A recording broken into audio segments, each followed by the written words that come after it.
Antwerp, Belgium, summer 2001. Morning fog drifts through the narrow streets of the Diamond District, a three-block enclave where an estimated 80% of the world's rough diamonds change hands. Billions of dollars pass daily between merchants who speak dozens of languages, yet conduct business with the same fluency, precision, trust, and money.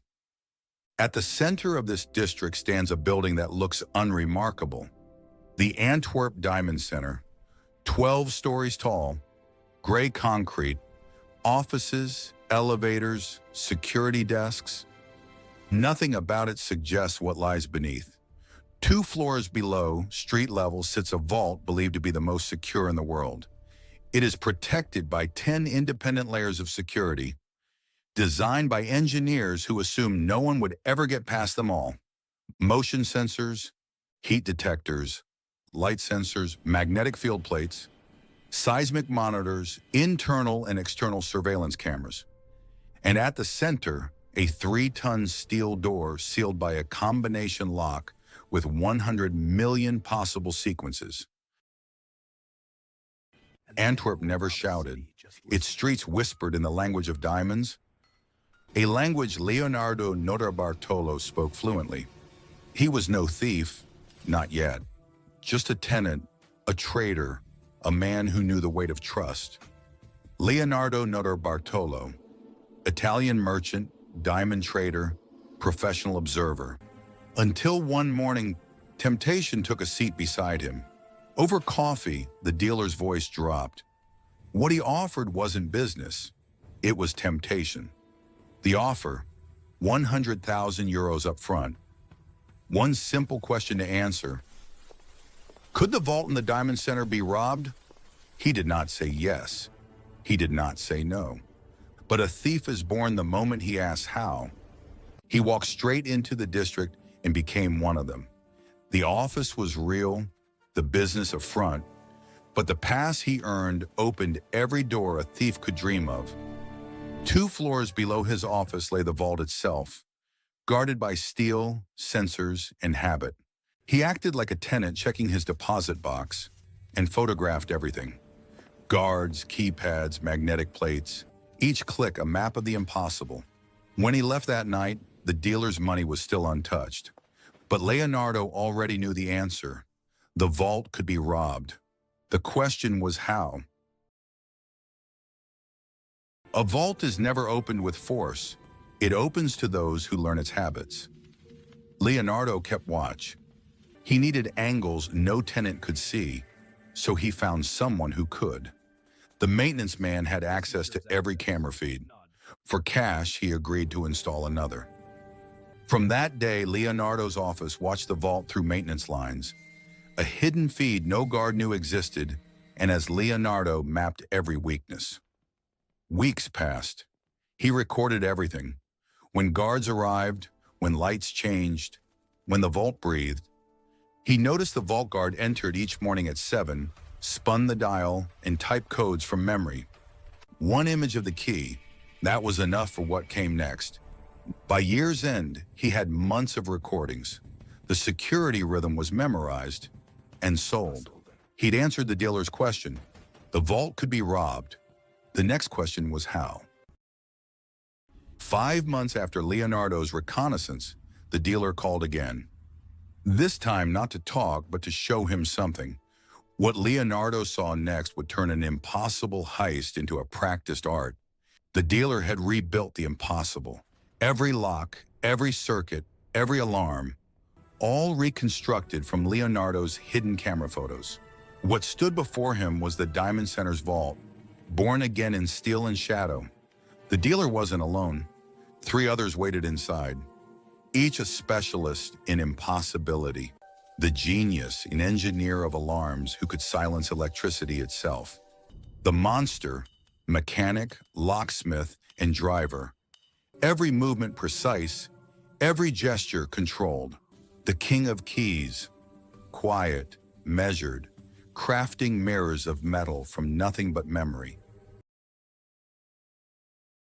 Leonardo studied them, not as thieves, but as engineers. Precision was their language. patience their weapon. The warehouse became their classroom. Each night they rehearsed the science of silence. They tested every sensor: heat, light, motion, magnet, and metal. Night after night, they repeated each sequence until timing became instinct. The vault wasn't just a door. It was 10 different systems woven into one heartbeat. The genius, the monster, and the king of keys broke each layer apart like surgeons, one malfunction at a time. Each system, a problem to solve, a rule to rewrite. The genius learned to read sound instead of numbers. Every vibration, every pause, a letter in a hidden code. They found that magnets could be tricked, not broken. Heat could betray them. So the genius built a polyester barrier that turned his body cold to the machine's eyes.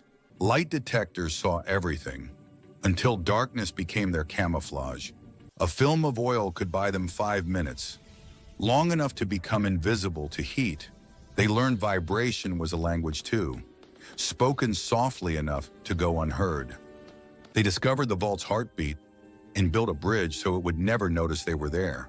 The key was supposed to be impossible to copy, but impossibility was their starting point.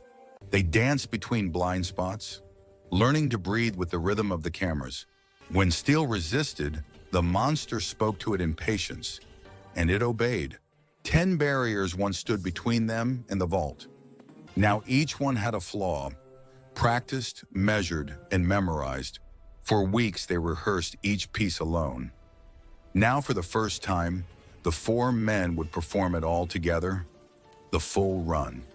No alarms, no mistakes, no words, only timing.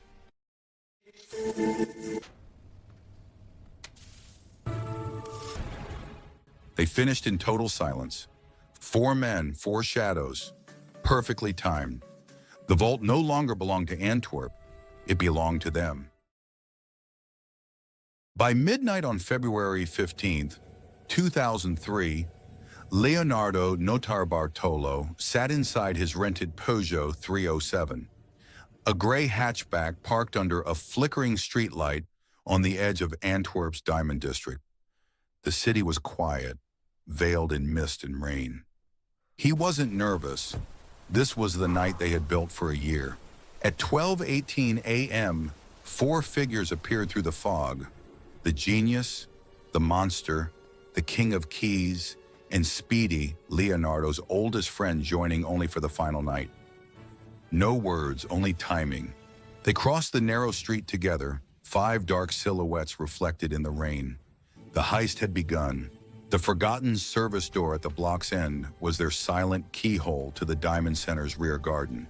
Behind the door was an overgrown garden, the only blind spot in the Diamond District. They slipped inside like smoke. Under the tarp waited the aluminum ladder Genius had hidden earlier that week. Above them, a small terrace guarded by a heat-sensing infrared detector. It was invisible unless you knew exactly where to look. With the sensor blinded, the terrace was no longer watched. The hardest part of the building wasn't the vault, it was getting there without being noticed. From the second-floor access point, the Diamond Center dropped into concrete, cameras, and silence. They reached the vault level without triggering a single alarm. 2 floors underground, the building changed character. This was the antechamber, the last controlled space before the vault. The vault door alone carried 6 independent security systems. The first one wasn't electronic, it was trust. The building still believed Leonardo belonged there. The building still trusted him.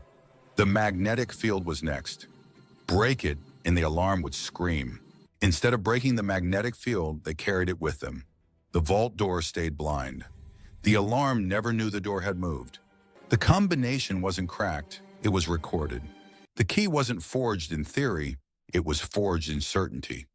The lights went out on purpose. When the door opened, nothing moved fast. The vault didn't react because it didn't feel them yet. The heat and motion sensor had already been poisoned. He had minutes, possibly less. The wires weren't cut, they were rerouted. The vault was now blind, permanently. Only then did the others enter. They didn't rush. The vault was silent. And silence was their greatest protection. They worked in darkness, because light was another alarm. The boxes weren't smashed. They were persuaded. Each lock took minutes. They counted them. When the lock gave way, they didn't celebrate. They moved on. They memorized the layout. That's how they worked in the dark. By dawn, they had opened more than 100 boxes, and still no alarms. By 5:30 a.m., they stopped. The city would wake soon. Leaving took longer than entering. The bags were heavy. Each man carried multiple loads up the stairs, past the disabled sensors, back through the building. The exit mattered as much as the entry. They did not run. They did not rush. Leaving quietly was part of the plan. In the Diamond District, the most suspicious thing is haste. Once back inside the office building, the team regrouped. The route was clear. The city was beginning to wake up. At the curb, Leonardo waited in the Peugeot. The bags went into the car. They left without rushing. Within half an hour, they reached the apartment Leonardo had rented in Antwerp. It was meant to be a short stop, just long enough to confirm the haul and rest. No one suspected a problem yet. They set the bags down in the living room. This was supposed to be the moment everything became real. They opened another bag, and another. More often than not, there was nothing inside. Leonardo said it out loud. "We've been set up. There were diamonds, just not the ones they expected. Far fewer. An hour earlier, they thought they were kings. Now nothing made sense. They couldn't stay. Evidence had to disappear. They prepared to leave again. They left the apartment knowing the job wasn't what they thought. The real mistake came later. The heist itself was over. No alarms, no guards, no police. By early Sunday morning, Leonardo Notarbartolo believed they had escaped cleanly. But what undid the perfect robbery wasn't technology or security. It was exhaustion, panic, and one final mistake. In the back seat was a garbage bag filled with evidence. Videotapes, documents, packaging, anything that could tie them to the vault. The plan was simple. Burn it, disappear, regroup later. They pulled off the E19 motorway and drove into a wooded area south of Antwerp. It was isolated, dark, and hidden from the highway. Leonardo stepped out to scout a place to burn the bag. Leonardo told Speedy to stay in the car. When he returned, the scene had changed completely. Videotape clung to tree branches. Speedy was panicking. Speedy thought someone was coming. Notarbartolo understood immediately what had happened. Speedy had panicked and emptied the garbage bag before they could destroy it. They tried to recover what they could. They tried to burn some of it, but the evidence was spread too far. Burning everything would take hours. Daylight was coming. Cars were passing nearby. Notarbartolo made the decision to leave what remained. The discovery did not come from the police. It came from a man who lived nearby. August Van Camp was a retired grocer. He walked these woods often. That morning, he was not looking for criminals. He was looking for rabbits. Van Camp was used to finding garbage here. Teenagers dumped trash near the road. But this was different. There was videotape, real videotape, tangled in the trees. There were papers, currency. This was not ordinary litter. Then he saw the words, Diamond Center, Antwerp. Van Camp went home, and he called the police. This time, the police came immediately. By afternoon, detectives were collecting everything. Among the trash was a receipt. It carried a name, Leonardo Notarbartolo. By the end of the day, the trash from the forest filled the evidence room. Detectives began sorting it piece by piece. One document stood out, a receipt for a low-light surveillance system. The name was familiar. Notarbartolo was already known to the Diamond District. Then came the salami, half-eaten, ordinary, but traceable. 4 days later, detectives went to a grocery store. The footage showed a tall man buying salami on the right day, at the right time. From there, the rest followed quickly. The vault had been beaten. The men were known. Only one thing remained unanswered. Where were the diamonds? Notarbartolo didn't run. He returned to the Diamond District. He believed the job was still invisible. The Diamond Squad had been notified. This time they didn't wait. They asked a few questions, then they took him in. 4 days later, police searched his apartment. Phone records filled in the rest. The names matched, the calls matched. 4 men were identified, 1 was never found. The courts were direct. Notarbartolo was sentenced to 10 years. Each identified member of the crew was eventually sentenced to 5 years. No one ever found the missing diamonds. Not in Belgium, not in Italy, not anywhere else. And that is the most important fact. The police recovered only fragments, a few diamonds, some cash, enough to prove a crime, not enough to explain the disappearance. Investigators believe the diamonds were never meant to be stolen that night. Many diamantaires had advance notice. Inventory was quietly removed beforehand. Diamonds taken out legally, then reported stolen. Insurance paid. Stones kept. Leonardo Notarbartolo did steal diamonds, just not what he expected. Roughly $20 million worth. No accomplice ever talked. No buyer ever surfaced. The diamonds vanished into the system. Not one of the missing stones has ever been recovered. Not one. That means someone, somewhere, won.